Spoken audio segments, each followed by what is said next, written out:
It was well past midnight when I finally left the office, exhausted from another grueling day of overtime. The winding country road stretched before me, a ribbon of black cutting through the dense forest. My headlights barely penetrated the thick fog that had settled over the landscape, giving everything an eerie, dreamlike quality. As I rounded a sharp bend, my heart nearly stopped. There, illuminated in the harsh glare of my high beams, stood a lone figure. A young man, probably in his early 20s, was thumbing for a ride. His clothes were unremarkable: jeans, a plain t-shirt, and a worn jacket, but something about him sent a chill down my spine. I don't know why I stopped. Maybe it was the fatigue clouding my judgment, or perhaps some misplaced sense of altruism. Whatever the reason, I found myself pulling over to the shoulder, gravel crunching beneath my tires. The stranger approached my passenger window, and I rolled it down, instantly regretting my decision as the damp night air rushed in. "Where are you headed?" I asked, trying to keep the tremor out of my voice. "Wherever you're going is fine," he replied, his voice oddly calm and devoid of the desperation I'd expect from someone stranded on a desolate road at this hour. Against my better judgment, I unlocked the door. "Hop in," I said, immediately wishing I could take back the words. As he settled into the seat beside me, I caught a glimpse of his face in the rearview mirror. His eyes, reflecting the dim dashboard lights, seemed to bore into me with an unsettling intensity. I swallowed hard and pulled back onto the road, unaware that this simple act of kindness was about to plunge me into a nightmare I couldn't escape. We drove in silence for a few minutes, the only sound the hum of tires on asphalt and the occasional rustle of leaves in the wind. I kept my eyes fixed on the road, trying to ignore the prickling sensation at the back of my neck. It felt like the stranger's gaze never left me. "You're out late," he suddenly said, his voice startlingly clear in the quiet car. "Long day at Hartman and Associates?" I nearly swerved off the road. How did he know where I worked? I hadn't mentioned it, and my company had no identifying marks on my car. "How did you know that?" I stammered, gripping the steering wheel tighter. He chuckled softly, a sound that made my skin crawl. "Oh, I know a lot about you, Michael. May I call you Michael? Or do you prefer Mike, like your mother used to call you?" My blood ran cold. This was impossible. I hadn't heard that nickname since. "Your mother," he continued, as if reading my thoughts. "She died when you were 12, didn't she?" "Tragic accident," they said. I felt the color drain from my face. My palms were sweaty on the wheel, and my heart pounded so loudly I was sure he could hear it. "Who are you?" I whispered, dreading the answer. He ignored my question. "You've done well for yourself, haven't you? Nice job, beautiful wife, 2 kids. It's amazing how far you've come since that night." "What night?" I asked, but deep down, I knew. I knew exactly what he was talking about, and the realization made me feel sick. He leaned closer, his breath fogging the window. The night everything changed, the night of the fire. In that moment, I realized I wasn't just giving a ride to a stranger. I had let something into my car that was about to drag my darkest secret into the light. My hands shook as I guided the car through the fog-shrouded night. The stranger's words had ripped open a wound I'd spent years trying to forget. "It wasn't your fault, you know," he said, his voice unnaturally calm. "You were just a child playing with matches. How could you have known the curtains would catch so quickly?" I felt bile rise in my throat.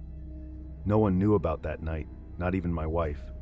I'd convinced myself it was just a terrible accident, burying the truth deep within my psyche. "Your mother," he continued, "she tried so hard to save you. But the smoke was too thick, wasn't it? You made it out, but she—" "Stop," I croaked, my voice barely audible. "Please, just stop." But he didn't stop. He recounted every excruciating detail of that night: the crackling of the flames, the choking smoke, my mother's desperate cries. Memories I'd suppressed for decades came flooding back, vivid and horrifying. "How do you know all this?" I demanded, tears streaming down my face. The stranger turned to me, his eyes reflecting an otherworldly glow in the dashboard lights. "Because I was there, Michael. I've always been there, waiting for you to acknowledge what you did." A chill ran down my spine as I realized this was no ordinary hitchhiker. Whatever I had let into my car was something beyond my comprehension, something that had been watching me, waiting for this moment. As we drove deeper into the night, I knew my life would never be the same. The The secret I'd buried was about to consume me whole. The road ahead blurred as tears filled my eyes. I could barely focus on driving, my mind reeling from the stranger's words. "What are you?" I whispered, dreading the answer. He smiled, a cold, mirthless expression. "I'm the consequence of your actions, Michael, the embodiment of your guilt." Suddenly, the air in the car grew frigid. I watched in horror as frost crept across the windows, forming intricate patterns that looked disturbingly like flames. "For years, you've run from the truth," he continued. "You've built a life on a foundation of lies, pretending that night never happened. But I've been waiting, growing stronger with each passing year." As he spoke, his features began to shift. His skin took on an ashen hue, and I could see angry red burns spreading across his face and hands. The smell of smoke filled the car, choking me. "No," I gasped. "This isn't real. You can't be." "Real?" He laughed, the sound like crackling fire. "I'm as real as the flames that took your mother's life, as real as the guilt you've carried all these years." I slammed on the brakes, the car skidding to a stop on the empty road. But when I turned to confront him, the passenger seat was empty. Heart pounding, I stumbled out of the car, gasping for fresh air. But the night around me had changed. The fog had thickened, taking on the consistency of smoke, and in the distance I could hear a familiar voice calling my name. "Mom?"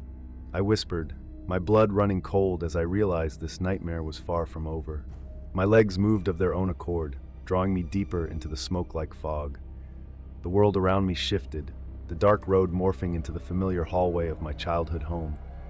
The walls flickered with ghostly flames, and the air grew thick and acrid. "Mike, honey, where are you?" My mother's voice echoed, filled with panic and desperation. I wanted to run, to wake up from this nightmare, but I couldn't. This was my penance, my long overdue confrontation with the past. As I reached the end of the hallway, I saw her, my mother, exactly as she looked that fateful night. Her eyes wide with fear, her nightgown singed, smoke billowing around her. "I'm sorry," I choked out, tears streaming down my face. "It was an accident. I never meant." She reached out, her hand passing through me like mist. "It's time to let go, Mike. Time to forgive yourself." The stranger materialized beside her, no longer burned, but serene. "This is your chance, Michael, to acknowledge the past and move forward."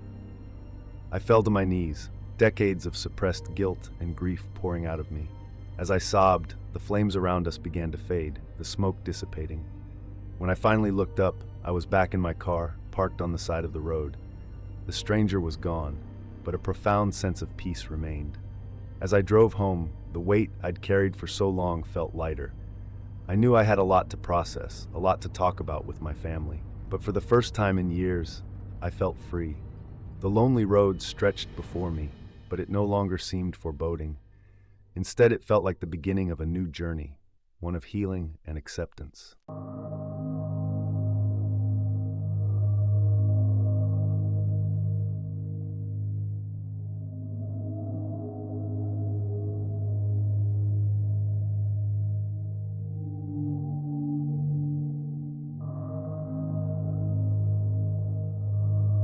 It was a night I'll never forget, no matter how hard I try. The kind of night where the wind howls like a wounded animal and rain pelts the windshield so hard you'd think it was trying to break through. I was driving home from a late shift at the hospital, my scrubs still reeking of antiseptic and desperation. The road was deserted, stretching out before me like a black ribbon disappearing into the darkness. My headlights barely cut through the downpour, and I found myself leaning forward, squinting to see more than a few feet ahead. That's when I saw her. She appeared out of nowhere, a pale figure illuminated by my high beams. She stood at the side of the road, one arm outstretched, thumb up in the universal sign for a ride. Her clothes were plastered to her body, and her long dark hair hung in wet ropes around her face. I should have kept driving. Every horror movie I'd ever seen screamed at me to floor it and never look back. But I'm a nurse, for God's sake. Helping people is what I do. I pulled over, the tires squelching in the mud. As I leaned across to open the passenger door, I caught a glimpse of her face. She was young, probably no more than 18 or 19. Her eyes were wide and frightened, like a deer caught in headlights. "Thank you," she whispered as she slid into the seat beside me. "I didn't think anyone would stop." I smiled, trying to put her at ease. "Where are you headed?" She named a town about 20 miles down the road. As I pulled back onto the slick asphalt, I had no idea that this simple act of kindness would lead me down a path of terror I never could have imagined. As we drove through the tempest, I tried to make small talk to ease the tension. "So what brings you out on a night like this?" I asked, keeping my eyes on the treacherous road. She hesitated before answering, her voice barely audible over the rain. I was visiting my grandmother. She's very ill." Something about her tone made me glance over. In the dim light of the dashboard, her face seemed different somehow, paler, almost translucent. I shook my head, attributing it to the play of shadows. "I'm sorry to hear that," I said. "I hope she gets better soon." The girl's lips curved into a smile that didn't reach her eyes. "Oh, she won't. Some things can't be fixed." An uncomfortable silence fell between us. I focused on driving, but I couldn't shake the growing unease in the pit of my stomach. The rain intensified, drumming on the roof like impatient fingers. Suddenly, she spoke again. "Do you believe in ghosts?" The question caught me off guard. I'm not sure. Why do you ask?" She turned to face me fully, and I swear my blood ran cold. Her eyes seemed to glow in the darkness, and for a split second I thought I saw right through her. "Because sometimes," she whispered, "the dead have unfinished business." A chill ran down my spine. I gripped the steering wheel tighter, my knuckles turning white. The rational part of my brain tried to dismiss my fears, but deep down, I knew something was terribly wrong. As we approached her destination, I couldn't shake the feeling that this night was far from over. And I was right, in ways I could never have imagined. As we neared her destination, the girl's demeanor changed drastically. She became agitated, her eyes darting around wildly. "Stop here," she suddenly demanded, pointing to an old, dilapidated house barely visible through the rain. I pulled over, relief washing over me at the thought of ending this unsettling journey. But as I turned to bid her goodbye, my words caught in my throat. In the harsh glare of a lightning flash, her appearance had altered completely.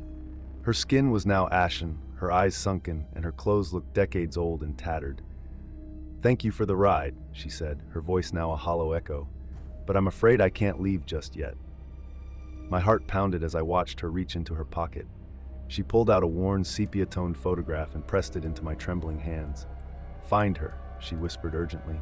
"Find me." Before I could respond, she vanished. Not stepped out of the car, not ran away. Simply ceased to exist before my eyes. I sat there, paralyzed with shock, staring at the empty passenger seat. With shaking hands, I examined the photograph. It showed a young girl, eerily similar to my vanished passenger, standing in front of the very house I was parked beside. The back of the photo bore a faded inscription, "Emily Thompson, 1952. Suddenly, everything clicked into place. The old-fashioned clothes, the cryptic comments about ghosts and unfinished business. I realized with growing horror that I hadn't just given a ride to a stranger. I had encountered a spirit with a desperate plea from beyond the grave. Unable to simply drive away and forget, I found myself drawn into a frantic investigation. The next few days became a blur of sleepless nights and relentless research. I scoured local archives, pored over old newspapers, and even reached out to longtime residents of the area. The story I uncovered chilled me to the bone. Emily Thompson had indeed gone missing in 1952, last seen hitchhiking on the very road where I'd picked her up. Her disappearance had baffled the community and haunted her family for decades. As I dug deeper, a sinister pattern emerged. Every few years, there were reports of encountering a young hitchhiker on rainy nights, always near that stretch of road. Those who gave her a ride invariably described an unsettling experience, ending with the girl's inexplicable disappearance. But none had ever received the photograph or the plea to find her. I realized, with a mix of dread and determination, that I had been chosen for a reason. Emily's spirit was restless, unable to move on until the truth about her fate was revealed. My investigation led me to a retired detective who had worked on Emily's case. His eyes widened in recognition when I showed him the photograph. "Where did you get this?" he demanded. As I recounted my ghostly encounter, the old man's face grew pale. "There's something you need to see," he said gravely, leading me to his cluttered garage. There, buried under years of dust and forgotten memories, lay a rusted car part, a bumper with a telltale dent. "This," he whispered, "is what really happened to Emily Thompson." The truth, when it finally came to light, was as tragic as it was shocking. Emily hadn't just disappeared. She had been the victim of a hit-and-run accident. The retired detective, then a rookie cop, had covered up the incident to protect the influential driver responsible. Armed with this knowledge and evidence, I went to the authorities. The case was reopened, old wounds were torn anew, but finally, after decades of mystery, Emily Thompson's fate was revealed to the world. As the story broke in the local news, I found myself drawn back to that lonely stretch of road on another rainy night. Half expecting, half hoping to see her again, I parked near the old house and waited. Hours passed, the storm raged on, but no ghostly figure appeared. As dawn broke, casting a pale light over the drenched landscape, I realized that Emily's spirit had finally found peace. Her unfinished business was complete. I often think back to that night and the extraordinary chain of events it set in motion. Some might call it a cruel twist of fate that I was the one to pick up Emily's ghost. But I've come to see it differently. In her final moments, Emily Thompson had been alone, scared, and forgotten. Decades later, she chose to reach out to someone who understood the importance of helping others, of not leaving anyone behind. As I drive that road now, I no longer fear the sight of a lone hitchhiker. Instead, I feel a sense of completion, of a story finally laid to rest. And sometimes, when the rain falls heavy and the wind whispers through the trees, I swear I can hear a faint "thank you" carried on the breeze.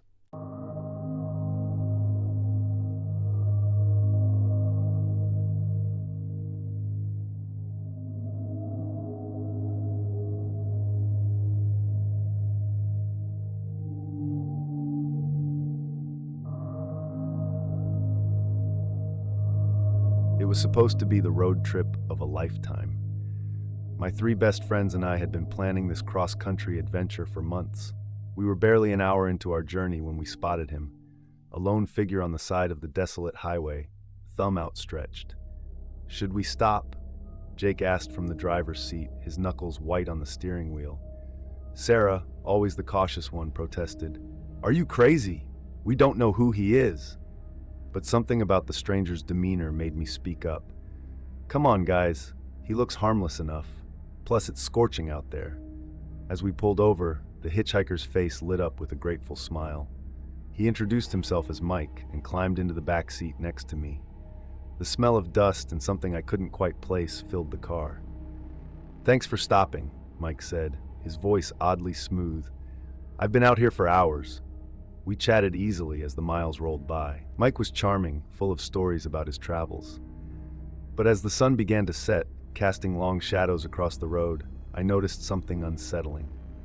Every time I glanced at Mike in my peripheral vision, his silhouette seemed wrong, distorted.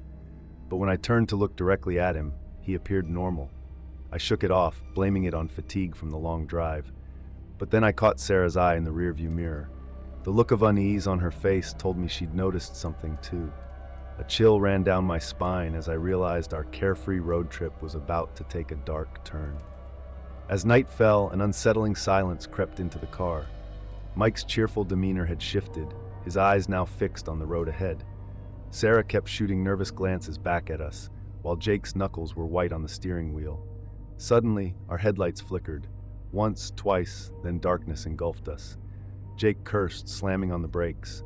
The car sputtered to a halt on the empty highway.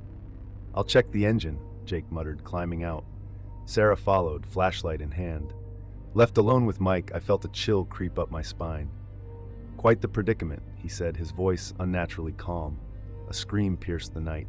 "Sarah," I bolted from the car, heart pounding. Jake was sprawled on the ground, unconscious. Sarah stood frozen, flashlight beam fixed on something behind me. I turned slowly. Where Mike should have been, a towering shadow loomed. It was vaguely human-shaped, but wrong. Limbs too long, head misshapen. "What are you?" I whispered, terror gripping me. The thing that wasn't Mike smiled, teeth gleaming in the darkness. "Just a weary traveler," it rasped, voice no longer smooth but grating like metal on stone. Sarah grabbed my arm, yanking me towards the woods bordering the highway. As we ran, I heard inhuman laughter echoing behind us. The shadows seemed to move, reaching for us with grotesque, elongated fingers. We plunged into the forest, branches whipping our faces as we fled from the nightmare on the highway. But deep down, I knew this was only the beginning of our horror. Sarah and I crashed through the undergrowth, branches tearing at our clothes. The forest was pitch black, our only light the feeble beam from Sarah's flashlight. Behind us, something moved, fast, silent, and terrifying. "We need to go back for Jake," Sarah panted as we paused behind a large oak. I nodded, trying to catch my breath. "But how? That thing is out there." A twig snapped nearby. We froze, hardly daring to breathe. Sarah's flashlight flickered, then died. In the sudden darkness, I heard a low, guttural chuckle. "Come now," Mike's voice called out, but distorted as if speaking through water. "Don't you want to finish our trip?" Sarah whimpered beside me. I grabbed her hand and we ran again, blindly crashing through the woods. The sound of pursuit was all around us, ahead, behind, to the sides. It was toying with us. Suddenly, the trees thinned. We burst out onto the highway, the dim moonlight now seeming bright after the forest's gloom. Our car was still there, Jake's prone form beside it. "Jake!" Sarah cried, rushing towards him. But as we approached, Jake's body began to change. It elongated, twisted, rising up into a nightmarish parody of human form. Sarah screamed as the thing that wasn't Jake lurched towards her. I tackled her, rolling us both away from the monster. We scrambled to our feet and ran down the highway, the sound of inhuman laughter echoing behind us. As we fled, I realized with growing horror that we were no longer on any road I recognized. The highway stretched endlessly before us, disappearing into darkness. We ran until our lungs burned and our legs gave out. Collapsing on the asphalt, I looked back, expecting to see our pursuer. But the highway behind us was empty, stretching into the distance like a black ribbon. "What's happening?" Sarah sobbed beside me. "What was that thing?" I shook my head, mind reeling. "I don't know, but it wasn't human." As if in response to my words, the air around us shimmered. The highway melted away, replaced by a barren landscape bathed in an eerie, reddish light. In the distance, I saw twisted structures that defied physics, and shapes moving in ways that hurt my eyes to look at. "Welcome," Mike's voice echoed from everywhere and nowhere, to my world. The truth hit me like a physical blow. We hadn't picked up a hitchhiker. We had let something else into our reality, and now it had pulled us into its domain. "Why us?" I shouted into the alien sky. "What do you want?" Laughter rumbled through the ground. "Want? I want to play, of course. It's been so long since I've had new toys." Sarah clutched my arm, her nails digging into my skin. "How do we get home?" "Home," Mike's voice mocked. "This is your home now. Unless what?" I demanded. "Unless you can find your way back. A game, if you will. Find the path and you're free. Fail and you're mine forever." As Mike's laughter faded, Sarah and I exchanged terrified glances. We were trapped in a nightmare realm, forced to play a game with rules we didn't understand. And somewhere in this twisted landscape, our friend Jake was still out there. With no other choice, we started walking, each step taking us deeper into the heart of an impossible, horrifying world. Time lost all meaning as we traversed the nightmarish landscape. We encountered things that defied description. Creatures that seemed to exist in multiple dimensions at once, structures that rearranged themselves as we watched. Throughout our journey, we caught glimpses of Jake, always just out of reach, always in danger. But each time we tried to help him, the world would shift, and we'd find ourselves in a new, more terrifying location. "It's toying with us," I realized aloud. "This is all part of its game." Sarah nodded, her face gaunt with exhaustion and fear. "But how do we win?" As if in answer, the ground beneath our feet began to tremble. The alien landscape rippled like water, and suddenly we were back on the highway where our nightmare had begun. Our car sat where we'd left it, engine idling. Mike stood before us, his form flickering between human and something other. "Congratulations," he said, his voice resonating with inhuman power. "You found your way back, but the game isn't over." With a gesture, he revealed Jake, unconscious but alive, lying on the road. "A final choice," Mike announced. "Leave now, and you're free. Stay to save your friend, and you remain in my realm forever." Sarah and I exchanged glances. Without a word, we both moved towards Jake. Mike's laughter boomed. How disappointingly predictable. But as we reached for Jake, I remembered something, a trick my grandmother once taught me. Names have power, she'd said. Taking a chance, I looked directly at the entity. This game is over, Mike. We reject your realm and your rules. We're going home, all of us. For a moment, nothing happened. Then Mike's form began to waver, his power seeming to dim. With a howl of rage, he dissolved into shadow. We didn't wait to see what would happen next. We grabbed Jake and piled into the car, tires squealing as we sped away. As the miles flew by, the oppressive atmosphere lifted. We had escaped. But even now, years later, I never pick up hitchhikers. And sometimes out of the corner of my eye, I swear I see a familiar shadow on the highway, thumb outstretched, waiting for its next victim.